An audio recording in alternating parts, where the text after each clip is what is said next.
嗨，大家好，我是坦平叔。今天是2025年1月19号。这一期咱们聊一个热点话题，就是创收，就是忽悠。20多年前，赵本山和范伟还有高秀敏三个人表演的一个小品叫《卖拐》，在春晚上表演的，一下火遍了大江南北。正好春节马上要到了，大家可以听一下，回顾一下这个赵本山的小品《卖拐》。这里面关键的是，你早遇见他，早就瘸了。大家看视频。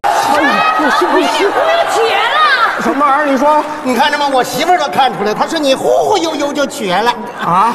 不是，大姐呀，这是早咋没发现呢？这是早你没碰见他，你早碰见他早都瘸了。我早就给你调过来了。大哥，这是怎么回事呢？这是别着急啊，你呀小的时候崴过腿没有？我这只崴过呀，转移了。哎呀，你知道吗？后来你的职业对你很不利原来你不是颠你是切墩老是往这腿使劲就把这个腿压力越来越重，越来越重轻者踮脚重者股骨头坏死，晚期就是植物人。干啥呀？我等会儿看他眼睛来没劲。腰长，我这调病人。大哥，那什么，我得用点什么药呢？用药不好使，好使吗？大过年别让你吃药，快说拐吧。我老伴都知道，拄拐，拄拐，请坐。拄上拐之后，你的两条腿逐渐就平衡了，一点一点也就好了。我当初一个老头看我说我腿有病，他就心疼钱，不让我看病，最后残了。你呀，里头有钢板，回不过来玩。这是条废腿呀！你废有的咱这是好腿。你说啥呢？好腿谁拄拐呀？是那拐不是拿人了。哎呀，大姐你就别老跟着瞎搅和了，行不行啊？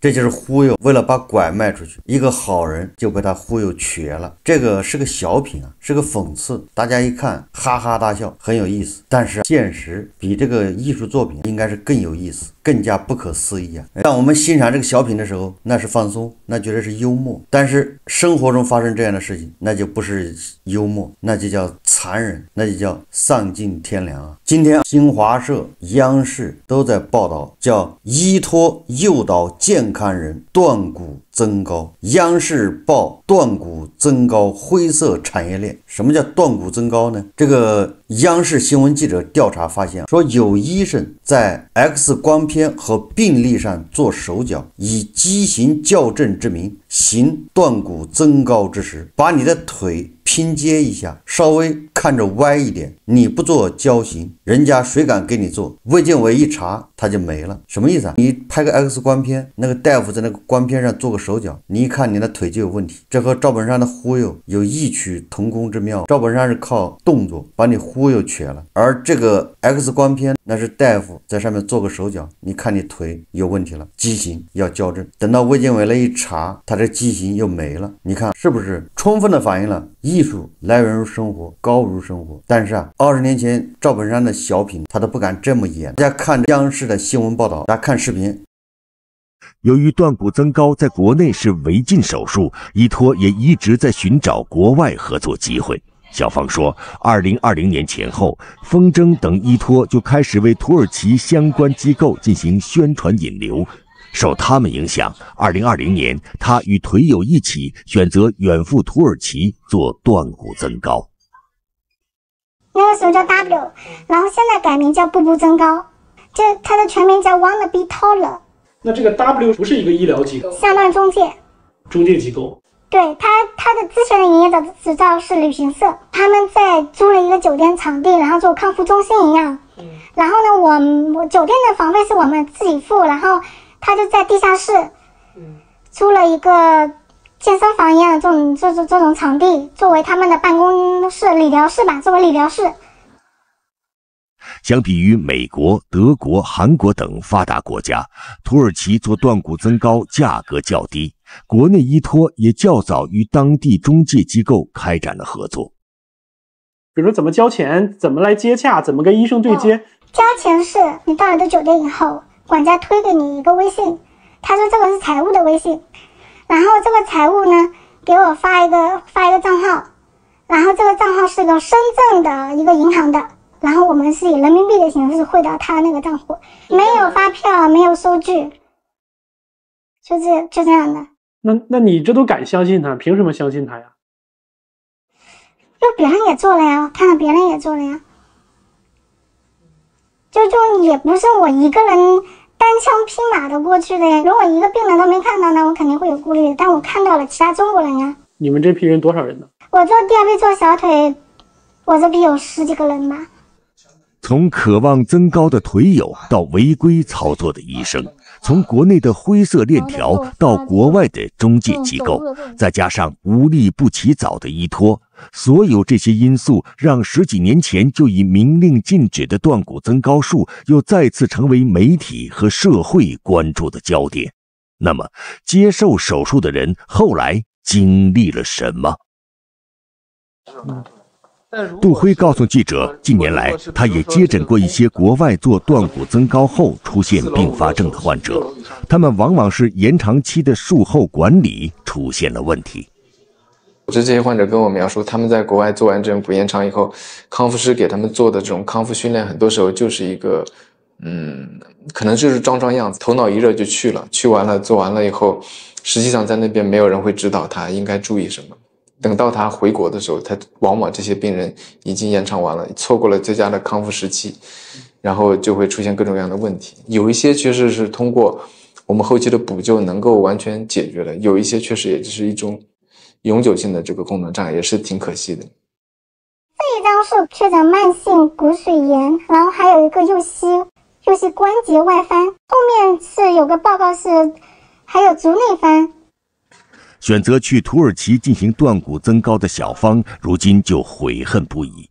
术后发生的多种并发症，给她的身心造成了深深的伤害。我自己是会有心理焦虑的呀。你经历过迟发性的骨髓炎，你才会觉得这个东西有多恐怖。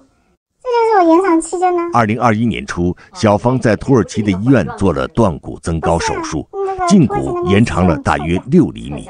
在经历了漫长的延长期，拆除了外固定架后，当年7月，本以为一切顺利的小芳，突然出现了右腿严重感染的情况。我的腿就膨脓了呀，就是一夜之间它就爆开来了，它从肿变成了就是不断的流脓出来，然后这个脓像挤也挤不完一样，然后我就非常的害怕，他们就让我自己吃抗生素，然后我一直自己吃抗生素的呀。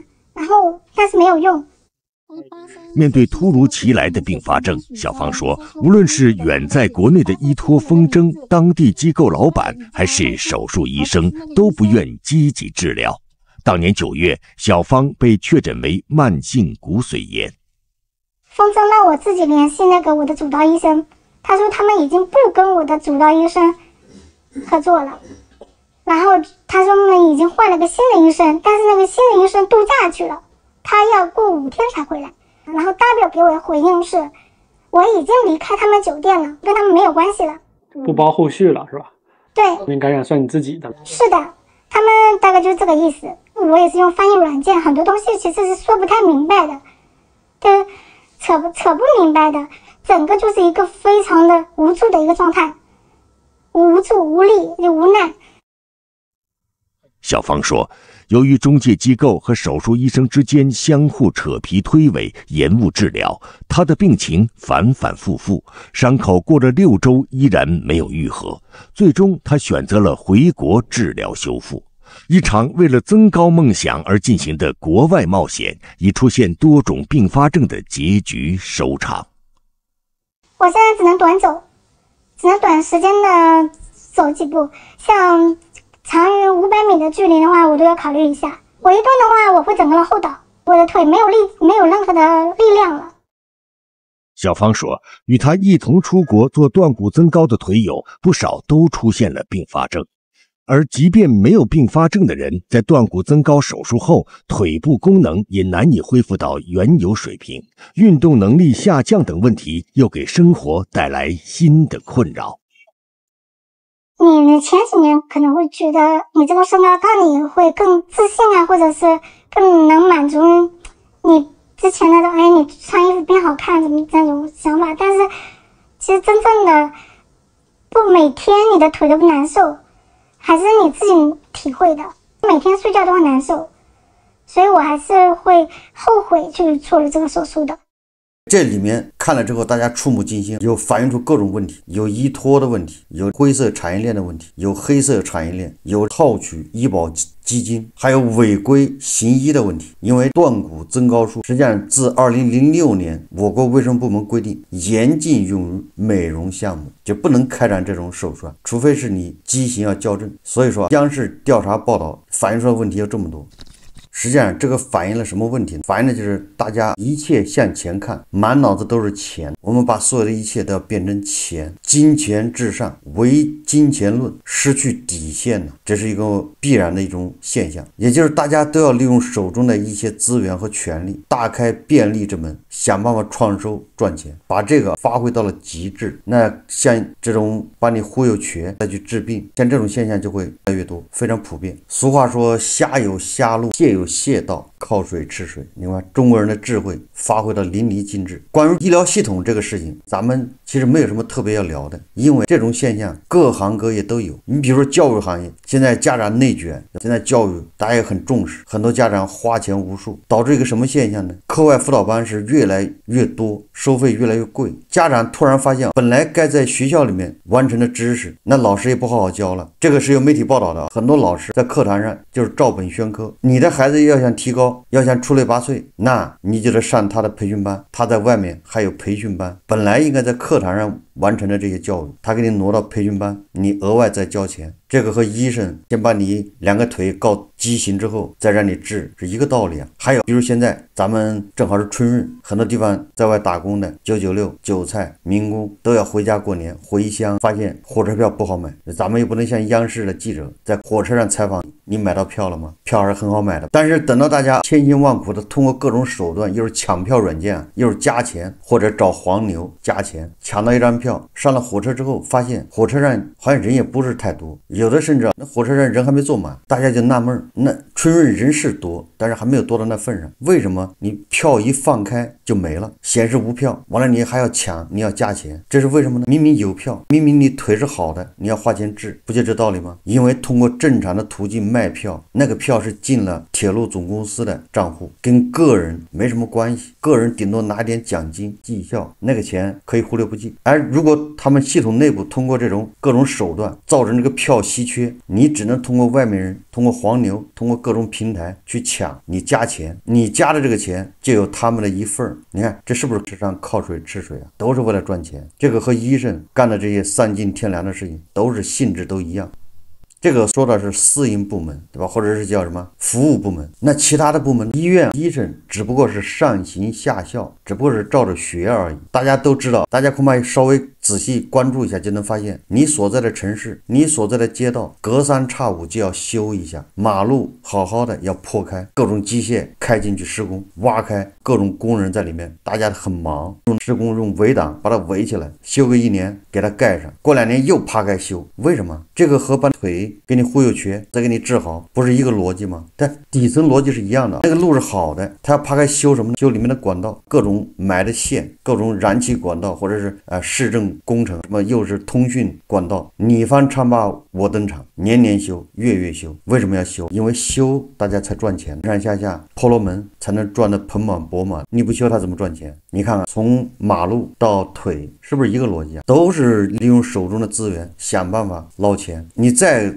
推广开，你再扩散一下，罚款，我手中有罚款的权利，那我现在能不能不用？不行，因为我也缺钱，我上面有 KPI 叫非税收入快速增长，这个非税收入里面就包括罚没收入，你只要有罚款的权利的部门，你都得去罚款，你有 KPI 你得完成，这叫创收。那既然我有 KPI， 我有罚款的权利，那我只能打着探照灯挨个找大家的责任，然后去罚款，倒查30年。你看归根结底都是为了这个钱，就不择手段。1月18号有媒体报道说，有杭州的网友发现某桥梁有裂缝，担心危险，向电台反馈，没想到路桥反馈正常，高架桥立柱出现裂缝，路桥回应系伸缩缝，不影响安全。今天上午听众朱先生向杭州交通91.8反馈，自己开车经过拱墅区德胜路和这个什么路交叉口时，发现在德胜快速路的桥梁立柱上出现了明显的裂痕，担心会出现危险。这个裂痕非常大，他拍了照片，拍了视频，然后向这个交通台反映。那交通台一看，赶紧向路桥反映，结果路桥回复说这不要紧，这是伸缩缝，就是热胀冷缩，就像两个钢轨之间不有缝吗？但这个是正常，实际上不是。为什么不去这已经明显的有问题，不去修，不去加固，恐怕也是等到哪一个倒霉蛋开着大货车。现在中国的大货车超载很正常，等到你一过的时候把它压垮了，行了，目的达到，又要修复，这个工程可不小。还有一位桥梁专业人士留言说，这个图绝对是横梁开裂，这是桥墩上面的盖梁承受上扇面箱梁以及桥面的重量。他说这种开裂绝不是伸缩缝，一只正常的巨型梁怎么可能开裂？希望引起重视。但是浙江的路桥，杭州路桥说这个是正常的，大家不用这个担惊受怕。这个反映什么呢？反映的明显的有隐患，它不解决，把小山养成大山，这样搞个大工程没有问题的，反而要反复把它刨开修路。当大家都是唯金钱论，然后又缺乏底线的时候，目前咱们社会上丑陋的现象就非常好解释，什么地沟油，什么用猪肉干代替牦牛肉干，老鼠肉代替对吧羊肉，红薯粉里面没有红薯，淋巴肉做这个梅菜扣肉，医疗垃圾做成儿童玩具，这些一下就通了。所以医生在这儿赚点钱，那也是生活所迫，因为他每天早上吃的早点，对吧，他用的东西也是没有办法得到保障，他吃的三餐那也是各种药物超标啊，农药残留超标，重金属超标，他也得吃地沟油。所以你看大家